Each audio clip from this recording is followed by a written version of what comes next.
Nothing. Mm-mm. I mean, one of the things I wrote down, and remember, this has been like a week ago, but anyway, was again about water and the flow of water and going with the flow, letting things go, going with the flow, heading, using our compass that's heading, allowing it to travel north because that's the direction that it goes, and talking about water and that trusting that letting go and you're going with the flow, that there's nothing in the world softer or weaker than water. However, water is stronger than and shapes rock harder things Over and time. over time, and to have trust in the flow is really what that's talking about. I think it seems so weird to grow up when I grew up and keep talking about the flow because Well, there's just so many we're because of the limited by words, language. but limited by language. We're limited by language. And we're also, that's what probably the whole root of this whole problem was. Language. So we started naming stuff. Yeah. And then thinking about that. Because I really don't think that my crows outside are, maybe. I don't think that they're traumatized by all the language They're not problems. by them thinking and rethinking things over and over again. In that way. They're very intelligent, but I don't think they're bothered by the language part. Yeah. So Job, Job, the riddle that never gets solved in my life. She's taught me so much. Well, Job's the book that, if there's any book that I read over and over and over just to see if I understand it more every so often, it's the book of Job. Yeah. Because if you have a fundamentalist Christianity perspective, or almost any Christianity perspective, that book is an outlier. Yeah. It's an outlier. It's really confusing. And in that perspective.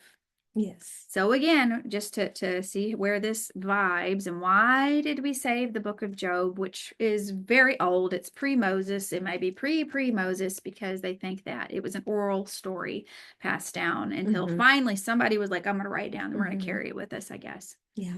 Like 1,000 years, at least 1,000 years minimum before Jesus about this story. So way before Lao Tzu did the Tao Te Ching, there was Job, and Job was righteous.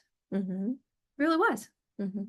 He wasn't. I mean, he wasn't out there like killing people and eating them. He was doing okay. trying to do everything right. Yeah. For his family and himself. And he acquired a lot of stuff, but knowing the cycle of the Tao, and he wasn't quite done personally and on a giant level. This story was recorded and it shows the kind of like the hero's journey again. Everything is the hero's journey. Moses, hero's journey. That's the hero's journey. Like everybody has the same journey. Job, he was like, why are you ruining my life? I did everything right. Why are you ruining my life? Like to the level I am so ruined, and then anyway, the last part is when the Lord, whatever finally talks to him, which is not like the voice that in the Ten Commandments, which I really like the movie Ten Commandments, but it's not like that. And it's in him. He finally got to a level of desperation that he finally was like, oh, I am that awareness. Oh, rats, because then I'm also responsible. That he's only one part of the awareness. He's a little toenail, and everybody else is part of it too. And that balance, and that's when the Lord talks about he doesn't talk about the marmots, but he talks about the goats, and he talks about everything and the cycles of nature, and it's I am in control. This flow is in control. How dare you silly human, think that you have any clue what this is about by yourself, one little vessel. And once he came into that awareness, it was one of those awakening moments, just like everybody else in a lot of spiritual paths. And he's like, oh yeah, I'm in that awareness. I get it. Yeah. I get it. And then he was able to stop being miserable, not as in like a punishment and a gift. It wasn't like that. And it also wasn't like he died and went to heaven. It was in that moment he changed. And he saw, wait, I need to stop paddling upstream like this and holding on to sticks. His sticks were like, his sticks were going to temple and sacrificing all the time for each of his children. I think he probably had an anxiety disorder. He was trying to do the right thing. I mean, I remember that being a mom. Yeah. You're like, I'm going to do it. I'm going to do it. Trying to do all the right things. We went to all the services. Yeah. If he had a phone, he probably could have called him up and said, are you guys sacrificing your cows? It's Sunday. Yeah. Get down there Saturday. Did you do it? Did you do it? Are you on the video games? So that happened. But the message of that is at the end, he was given even more than he could have imagined. And maybe it's not stuff. I don't know. I'm right in the middle of the journey myself. I guess we'll do the grand experiment and see how this goes. It was just about, probably he had an abundance of peace probably that he did not have before. Yeah. That could have been part of the more that could have been, but I will say that the writers in this book that got carried around for forever in this library of books, they drug it around with that part included. Yeah. And I know it's symbolic. They didn't really give him that specific number of sheep. I mean, maybe they did. But they left in there that he got a bunch of sheep. He got a bunch of stuff. He got a lot of kids, even though the other kids got killed. Yeah. And then he lived for another 140 years, which is also probably symbolic. But why include all that? Yeah. Why include it if he was not able to reverse his ill health? So he stopped having boils and then regained some pleasure of life. Yeah. Yeah. Right? I don't know. And so then earlier, and I'm kind of me either, but talk about the awakening we're in that he had. Journey right now. That's why we don't know. Nobody does. It's because we're living and you're talking about it. We're not dead yet. We don't know. Yeah. Go ahead. About the awakening, when he had the awakening and the veil was torn. And then there was another word. Oh no, that was so interesting. I learned this from my children's Bible. Oh, can you grab that Bible? See, I even forgot there's this old children's Bible source that me and Mom snuck and looked at or something as she was a child when it was written, and I was a kid, and we got this. Okay, so in our church we couldn't have anything like this exciting because it's only for children, and it also didn't include everything. Didn't have all the literal words, which meant they were taking away from the word. Yeah. So we had it. But it was like one of these things that you kind of like have but hide, like Christmas trees. You have them, but you hide them. Kind of. Or like Halloween. Or even Easter. Like which part of Easter, Yeah, we all dressed up real nice. Then we go to church. Then we act like it's not a special day because it's every day is the Lord's day of Easter. And then you go home and you do the egg. So this was one of these things. And in here, in the very beginning, it's been here my whole life. The very beginning, this wonderful children's book was written by two theology professors. One was a reverend, and then one was a theology doctorate in New York, a long time ago in the 60s. And then there was a rabbi. Yeah. So whatever, they put all this together. And in the very beginning, they were talking about this is all divided up into different areas for children. And it's just fabulous because it's written in such a historical context instead of whatever other children's books are. It has in here a little bit about the apocalypse.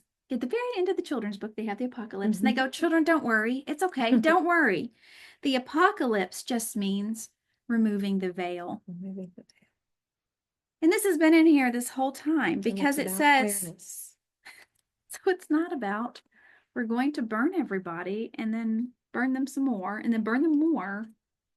Fried crispy and give them no water drops on their tongues, removing the veil. So I did make that little video for our own comfort because the Socratic method of teaching each other helps me. And I wanted to get it out for other people to have breadcrumbs that are stuck in this fear loop about revelations and a different view on revelations. So if it literally means removing the veil, and my explanation of that through other people's writings too, is that John awakened to see himself and who he was, just like Job did.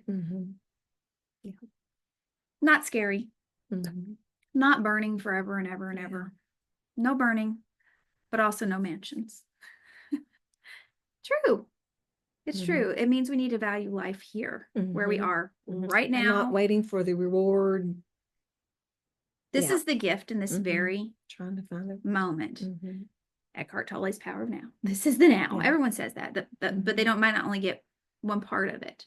Like, Yeah. this is the gift right now because my eyes are open right Mhm. now in this moment. I Mhm. am aware. That's it. Mhm. It's very interesting. So that's it. That's So, it. Well, and yeah. when you were saying this and talking about fear of what, everything burning up or whatever, and not just that, but any fear. I know we were watching the David episode, and Yeah, the House of David episode. young David Oh, was going bless his heart. preparing himself to go kill the lion. I love David. Anyway, this is really good if you haven't watched it. But anyway, But it's a little violent. That I mean, it is like, not depending for on young your children. But anyway, yeah. and his father, which people thought he was his stepfather, but anyway, his father was telling him He had a rough little life. he did about fear, and that fear is the enemy. Yeah. Fear is the enemy, and I have to tell myself that. And in that situation, not the lion. Fear Fear's the enemy. is the enemy, not disasters. I almost said something else. I say prophetic disasters. Fear is the enemy. And so then finding peace right now in this moment. Yeah.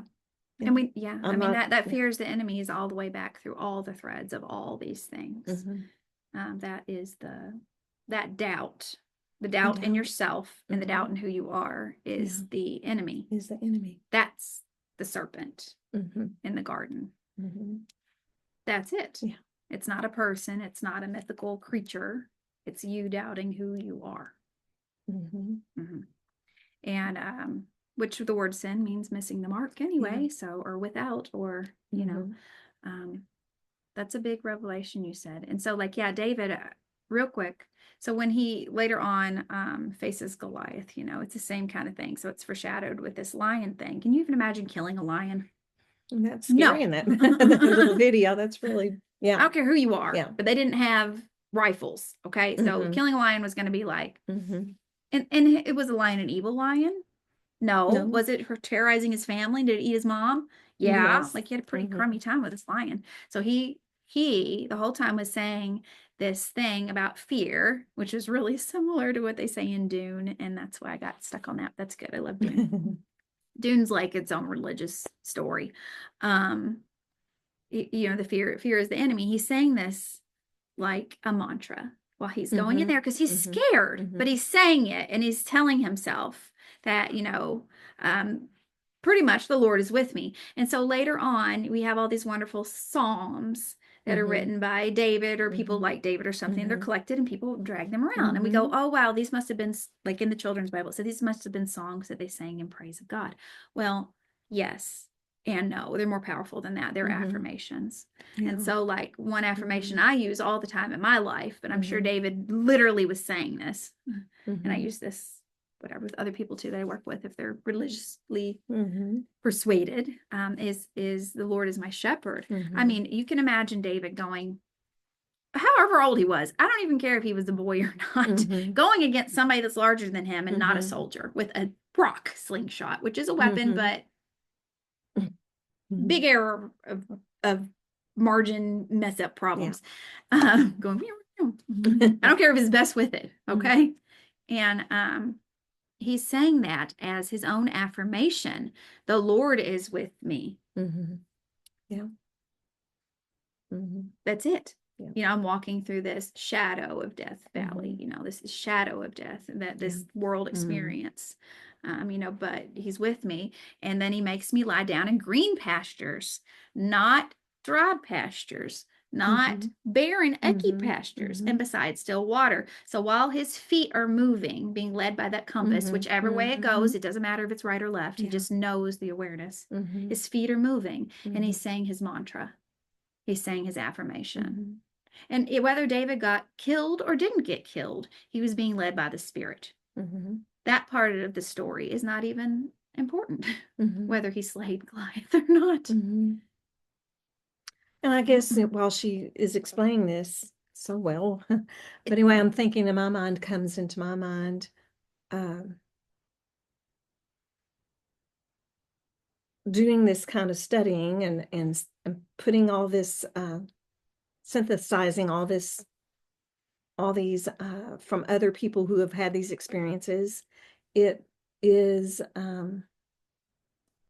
making more clear who God is. Absolutely. And more, or spirit, bigger than the little, I keep saying that, the God that's put in a box because we have a book, but I'm just so glad to be doing this, to get that bigger view. I hope it's helping anybody I think else. it's I don't know. helping. Yeah, that's our whole purpose, is we just want there to be breadcrumbs too, just like anybody else that has written this stuff, so that other people do not feel alone. By no means is it necessary, but we're in the middle of it too. Like I said, like David and Goliath, it wouldn't have mattered whether he killed him or not. But the fact that in hindsight, we can see the whole story. Now we can see the thread of God's providence in hindsight, but he probably had to live his whole life to see that. And so like all of us are the same too. So I can't see it in the middle. He couldn't see it in the middle. Even probably after he actually slayed Goliath, maybe he had about 2 hours where he felt like God helped him. And then probably after that, he was like,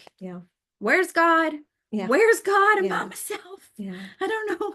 I don't have any sandals. I mean, like really, really small things will trip you up. And so you could feel so strong in 1 minute, and then all of a sudden be like, where's God? Where? Even Jesus himself, even Jesus, that story of Jesus, there was a time where he was in the garden, and he wasn't pretending to be miserable. He was pretty miserable. Saying, please take this from me. I don't want to do it. Right? Because he knew it was coming. It wasn't prophetic. He knew it was coming because where he was. I told Mom this morning, I said, Jesus, this doesn't end happy for everyone, by the way.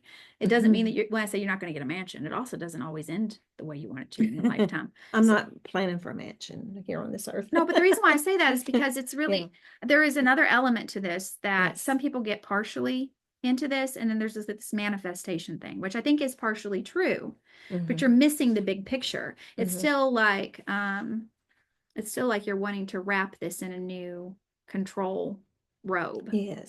So you're saying, if I do this, then I will get whatever, like a prescription.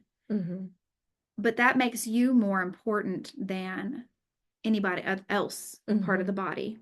Which there are people who believe we are our own, alone in the world. I am the only God and everybody else is not an important character. There are people who believe that, but I just don't think there'd be so many writings saying otherwise. So it doesn't vibe with me as I go. I have a moment of doubt that way. So that's why I say you won't always get a mansion. You might, but you also think about like Jesus.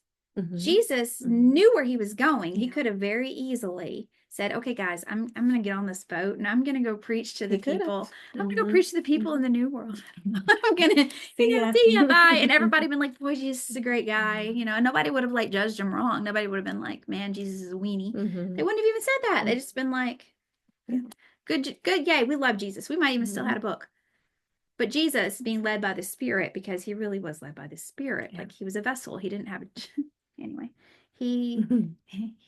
he had to end that whole hero's journey for us. So we could learn again. And whether this is a real man or not, I don't know, but the story is important.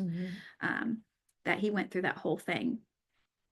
And so, so there's layers to that. I don't know. And trusting that there's more. That there's more than just this. That's what it is. More than just the flesh flesh case. The sausage casing. Okay. Yeah, I think that's so. So next week is another one that is very related to the other one. They all are. How wonderful. You want me to read the title of mine? Yeah, what's yours say? It's always a surprise. Yours is a little different than mine, but they're the same message ultimately. Mine says, according to our natural virtue. Well, that is a highly stylized form of the infant. Yours says the infant. Now, I am interested to know what that means. Yes, me too. I'll read it. We don't really remember what we were doing before we were the infants, really. Yeah, that'll be interesting. And we all kind of wish we were the infants all the times. Yeah. Human nature likes to go back to the womb and do nothing and make no choices. And everybody take care of me. Yeah. Yeah. Anyway, so we're we'll go through that next time. Mhm. So yeah, time to move on to other things today, such as dusting. And cooking food, laundry. Because we're living the journey at the same time. Yeah. So this has been Sacred Soul Mornings. We have Mhm. another subscriber. I Yay, can't thank believe that. you. How Me fun is either. that? So if anybody ever gets brave enough to reach out, we would appreciate it. You can also, I think, email us on there if you don't want to actually put a comment, because I know some of the things we talk about, it's hard to come out and say, Mhm. hey, I believe that too. But So we have been we would encouraged. appreciate it. But I will interject right here too about subscribers. I mean, we're not getting money. I mean, this is not Obviously not. this is not We wouldn't for have this money. discussion about the and to hit about the houses.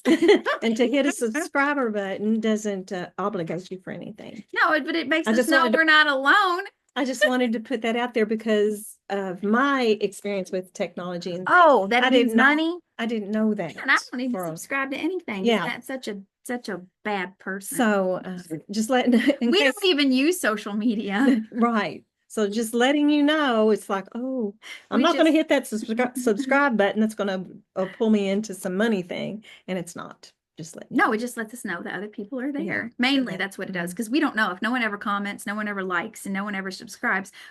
We're just putting it into the void. Yeah. And that's okay too, because we're at this point where I don't care anymore. I'm just going to put it in the void. And we're doing it for ourselves, and we're doing it for my grandchildren.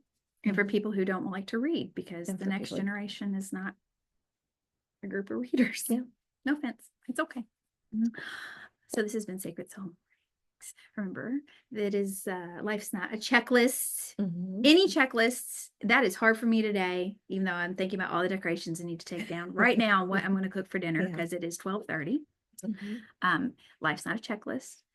It's a journey, and enjoy the ride. All right. And so we'll go on with the rest of our day. Bye.